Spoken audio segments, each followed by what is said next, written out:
জীবনের শেষ রক্তবিন্দু পর্যন্ত দিয়ে হলো আন্দোলনে থাকবো, দেশ স্বাধীন করব, 20 কোটি মানুষের কাছে তার স্বাধীনতা ফিরিয়ে দেব, ভারতের দালাল মুক্ত করবো ইনশাআল্লাহ। এই আন্দোলনে যদি আমার মৃত্যু হয়, আমার লাশটা আমার পরিবারের নিকট পৌঁছাইয়া দিয়েন। আসসালামু আলাইকুম, সবাইকে স্বাগত জানাচ্ছি বাংলা ভিশনের বিশেষ অনুষ্ঠানে। আজকের অনুষ্ঠানে আমাদের অতিথি আছেন জুলাই আন্দোলনের সম্মুখ যোদ্ধা, ছাত্রদলের সাথে সম্পৃক্ত তামিম ইকবাল। তামিম, আপনি কেমন আছেন? আলহামদুলিল্লাহ ভালো আছি। আপনি ভালো আছেন? আছি আলহামদুলিল্লাহ। শুরুতেই আমরা আন্দোলনের মাঝখানের অংশ থেকে আমরা জানতে চাই, সেটা হলো যে 21শে জুলাই আপনার একটি ভিডিও বক্তব্য ভাইরাল হয়েছে। সেই বক্তব্যে আপনি দৌড়াতে দৌড়াতে বলছিলেন যে আপনি যদি মারাও যান, আপনার লাশটি যেন পরিবারের কাছে পৌঁছে দেওয়া হয়। তো তখন আপনি কোথায় ছিলেন এবং ওইখানকার পরিস্থিতি ছিল এবং কেন আপনি এই কথাগুলো বলছিলেন? জি, আপনাকে ধন্যবাদ এবং বাংলা ভিশনের দর্শকদেরকেও ধন্যবাদ। সেদিন কারফিউ চলছিল। কারফিউর মধ্যে আমি তখন বসুন্ধরা আবাসিক এলাকায় থাকি। আ প্রতিদিনের মতোই আমিও আন্দোলনে একজন ছাত্রদল কর্মী হিসেবে গিয়ে যুক্ত হই। কিন্তু আমি ওখানে গিয়ে দেখি যে পুলিশের যে নির্বিচারে গুলি, বিজিবির যে গুলি এবং মুহুর্মুহু গুলি, এবং আপনি সেই ভিডিও ফুটেজটা দেখলে এখনো দেখতে পাবেন যে কিভাবে গুলি করছে। এবং আমার মনে হয়েছিল যে আজকেই বুঝি আমার জীবনের শেষ দিন, এবং এর জন্যই আমি রেকর্ড করেছিলাম, ভিডিওটা করেছিলাম যেন সবাই দেখতে পারে আমি কেন মারা গিয়েছিলাম বা কিভাবে মারা গিয়েছিলাম। আসলে ওই সময়টা খুবই স্পর্শকাতর এবং ভয়ঙ্কর ছিল, যা আমি আসলে এখন এখানে এই অল্প সময়ে হয়তোবা ওই এতটা এতটা আমি তুলে আনতে পারবো না। তবে আমি যতটুকু বলতে পারি যে এই বিগত যেই স্বৈরাচার সরকার ছিল, এই স্বৈরাচার সরকারের উদ্দেশ্যই ছিল যারা আন্দোলনকারী ছিল তাদেরকে একদম নিঃশেষ করে দেওয়া, তাদেরকে একদম মেরে ফেলা। এবং আওয়ামী যে সন্ত্রাসী, তারা জড়ো হয়ে একত্রিত হয়ে সাধারণ শিক্ষার্থীদের, নিরীহ সাধারণ শিক্ষার্থীদের উপর যে নির্বিচারে গুলি চালিয়েছে তারা, এবং বিজিবি ছিল, পুলিশ ছিল। পুলিশ, তারা একটা স্বাধীন দেশের জনগণের পুলিশ হয়েও তারা যেভাবে জনগণের উপরে এই গুলি চালিয়েছে তা আসলে বিরল, এই বিশ্বে বিরল। এবং এটা আমাকে ব্যথিত করেছে। এবং পুলিশ যেন ওই সরকারের মানে আপনার একটা বাহিনী হয়ে গিয়েছিল, আওয়ামী বাহিনী হয়ে গিয়েছিল। তারা আমাদের উপরে গুলি চালিয়েছিল। একেবারে ব্যক্তিগত বিষয়ে জানতে চাই, সেটা হলো যে আপনার পরিবারে কে কে আছেন? আমার পরিবারে আমার মা আছেন। আমার বাবা মারা গেছেন ২০২২ সালে ৭ই জানুয়ারি, এবং আমার ছোট ভাই আছেন, আমার বড় বোন আছে। যেহেতু আপনার বাবা নাই, জি। আপনি পরিবারের একমাত্র বড় ছেলে, ছোট ভাই আছে কিন্তু বড় ছেলে আপনি, অভিভাবকও বলতে গেলে বাবার পরে। তো এই আন্দোলনে যে আপনি অংশ নিয়েছেন, এটা কি আপনার মা জানতেন? আমার মা ১ম এ জানতেন না। কিন্তু একটা সময়ের পরে আমি আমার মাকে জানাই যে আমি আন্দোলনে যাচ্ছি।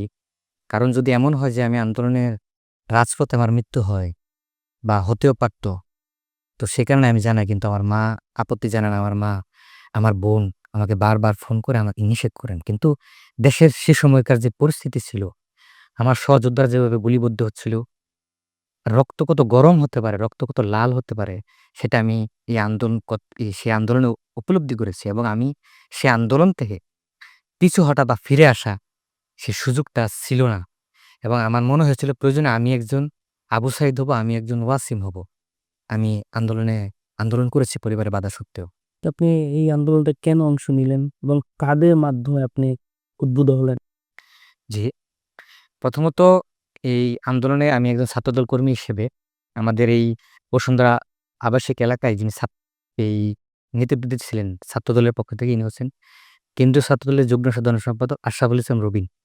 উনার নেতৃত্বে আমরা আন্দোলনে যুক্ত হই। আমার যেটা মনে হলো যে আসলে আমি কোনো কোটা বা কোটা বিরোধী ওই মনোভাব নিয়ে আন্দোলনে যাই নাই।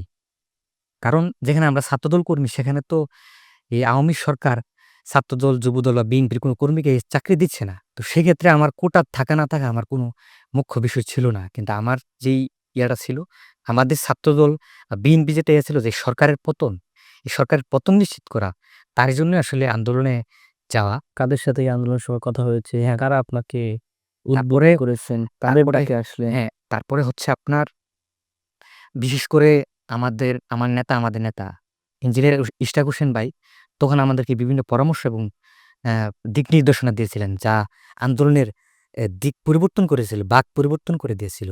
কিভাবে সেই পরামর্শগুলো দেন? হ্যাঁ, ইশরাক ভাইয়ের সাথে তখন সরাসরি যোগাযোগ করা সম্ভব হয়নি। তবে সেই পরামর্শগুলি আমাদেরকে পৌঁছে দিয়েছেন ইঞ্জিনিয়ার মাসরুর হোসেন ভাই। উনার সাথে তখন যোগাযোগ হতো, উনি বিভিন্ন দিক নির্দেশনাগুলি পৌঁছে দেন। মাসরুর হোসেন ভাই জুলাই আন্দোলন যারা যোদ্ধা ছিলেন তাদের যে নিঃস্বার্থ সারথি ছিলেন, বন্ধু ছিলেন।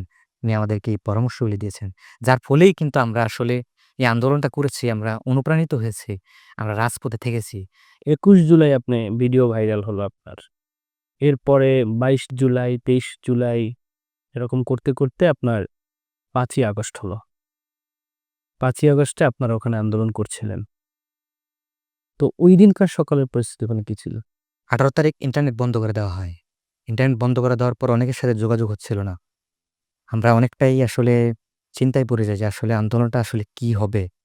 তারপর ১৯ তারিখ রাত থেকে তৎকালীন স্বৈরাচার সরকার কারফিউ জারি করে। ২০ তারিখ সকালে আমরা কারফিউ ভাঙি বিএনপির ভারপ্রাপ্ত চেয়ারম্যান দেশনায়ক জনাব তারেক রহমানের নির্দেশে।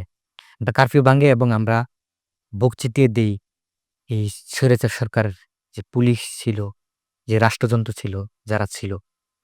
আমরা আমাদের উদ্দেশ্যই ছিল যে কারফিউ দেক বা তাদের গুলি চালাক, আমাদের এই আন্দোলনটাকে এক দফার আন্দোলনে পরিণত করা এবং এই সরকারের পতন ঘটানো।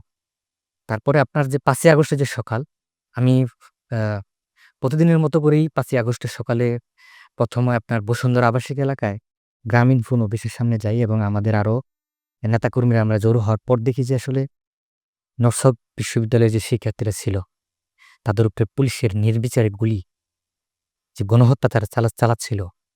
তারপর আমরা সেটাকে প্রতিহত করার জন্য, প্রতিরোধ গড়ে তোলার জন্য এর উল্টো পাশ দিয়ে ঘুরে ওখানে যাই। কিন্তু পুলিশ আমাদের উপরেও গুলি চালাতে শুরু করে। পরে আমরা এখান থেকে সরে আসি। তারপর এই পুলিশ অনেককে আহত করে, গুলিবিদ্ধ হয় অনেকে। তাদেরকে আমরা হসপিটালে পাঠানোর ব্যবস্থা করি তৎক্ষণাৎ। তারপরে আমরা সবাই একত্রিত হয়ে, জড়ো হয়ে, তখন প্রায় ১১টা বাজে আমরা বসুন্ধরা গেটের অভিমুখে রওনা হই। কিন্তু হঠাৎ করে পুলিশ আবার গুলি। ওইখানে প্রায় ঘন্টাখানেক তারা আমাদেরকে গুলি করতে, করতে বসুন্ধরা আবাসিক এলাকায় টপ 10 নামক একটা আছে। ওইখানটা আমাদেরকে আরো অনেকটা দূরে নিয়ে যায় গুলি করতে হতো। তাদের যখন গুলি করা শেষ হয়, টিয়ার গ্যাস দিয়ে, গুলি করে, সাউন্ড গ্রেনেড দিয়ে অনেককে তখন আসলে আপনার অনেকে আহত হয়। অনেকে আপনার টিয়ার গ্যাসের যেই গ্যাস যে যন্ত্রণায় অনেকে অজ্ঞান হয়ে যায়। ওই সময়টাই তো শেখ হাসিনা সরকারের বা শেখ হাসিনার পতনের যে ঘন্টা সেটা কিন্তু বেজে যায়। হ্যাঁ, এবং গাজীপুর থেকে ১ম একটা মিছিল ঢুকে, মিছিল উত্তরা হয়ে উনারা হয়ে ঢুকে। এদিকে ঢুকে। তো এই যে শেখ হাসিনার আম পতনের ঠিক আগ মুহূর্তে গোলাগুলি, এরপরে শেখ হাসিনার পতন হয়ে গেল, শেখ হাসিনা ভারতে পালিয়ে গেল। যখন আপনারা শুনলেন যে শেখ হাসিনা পালিয়ে গেছে, তখন আপনাদের কেমন লাগছে? আসলে আমার ওইদিন তো আসলে ঈদের দিন ছিল না। আমার মনে হয়েছিল ওইদিন আসলে আমাদের ঈদ। এতটা আনন্দিত হয়েছিলাম। সেদিন ঢাকার সকল মানুষ রাস্তায় নেমে এসেছিল। মানুষ এতটা উচ্ছ্বসিত ছিল, উৎফুল্লিত ছিল, যা এই দৃশ্য আমার মনে হয় বিশ্ববাসী আর কখনো দেখেছে বলে আমার মনে হয় না। আমি আমার মাকে ফোন দিয়ে বললাম যে, "স্বৈরাচার শেখ হাসিনা পালিয়েছে।" আমার বোনকে বললাম এবং আরো যারা অনেকে ছিলেন আমাদের সাথে যুক্ত ছিলেন তাদেরকে বললাম। এই আনন্দটা আসলে আপনাকে বলে বোঝানো বা আসলে প্রকাশ করার মতো মানে কোনো নেই আরকি। ১৫ বছরের যে দীর্ঘ স্বৈরশাসনের অবসান হলো। শেখ হাসিনা পতনের পর প্রায় ১ বছর হতে চলল। আবারও যদি এরকম কোনো স্বৈরশাসনের আগমন ঘটে তখন কি করবেন? দেখেন, আমরা প্রথমত দেশকে ভালোবাসি। এই জায়গাটা থেকে আমরা দেশপ্রেমিক হিসেবে দেশের এই যে স্বাধীনতা সেটাকে অন্যের পার্শ্ববর্তী বা অন্যর কাছে বিকিয়ে দেওয়া, ওটা থেকে আমরা উদ্ধার করার জন্য বুলেটের মুখে, বন্দুকের মুখে আমরা দাঁড়িয়েছি। ঠিক সেরকম করেই যদি এ ধরনের কোনো পরিস্থিতি আসে, যদি বেঁচে থাকি, জীবন পর্যন্ত রক্ত যতক্ষণ শরীরে আছে, আবার গিয়ে রাজপথে নামবো, রাস্তায় গিয়ে দাঁড়াবো ইনশাআল্লাহ। জুলাই যোদ্ধা হিসাবে এই নতুন বাংলাদেশ নিয়ে কি প্রত্যাশা আপনার? দেখেন, জুলাই জুলাই পরবর্তী বাংলাদেশটা নিয়ে আমাদের প্রথমত যেই প্রত্যাশা সেটা হচ্ছে একটা গণতান্ত্রিক রাষ্ট্র ব্যবস্থা, যেখানে সুশাসন থাকবে, আইনের শাসন থাকবে, ভোটাধিকার থাকবে এবং জবাবদিহিতা থাকবে। এবং এই জবাবদিহিতা থাকলে পরেই কোনো সরকার আর স্বৈরাচার হয়ে উঠতে পারবে না, এবং এটা নিশ্চিত করা। আমি আপনাকে অসংখ্য ধন্যবাদ বাংলা ভিশনে সময় দেওয়ার জন্য। প্রিয় দর্শক, 15 বছরের যে স্বৈরশাসন, শেখ হাসিনা সরকারের পতন হয়েছে, এরপরে নতুন বাংলাদেশের আগমন ঘটেছে। তামিমের মতো আমরাও চাই নতুন বাংলাদেশ উন্নত এবং সমৃদ্ধ হবে, যেখানে সুশাসন প্রতিষ্ঠা হবে, গণতান্ত্রিক চর্চা হবে এবং বিভাজনের যে রাজনীতি সেটাই বন্ধ হবে। আগামীতে নতুন কোনো অতিথি নিয়ে আবারও আপনাদের সামনে উপস্থিত হব। সে পর্যন্ত ভালো থাকুন, সুস্থ থাকুন। আল্লাহ হাফেজ।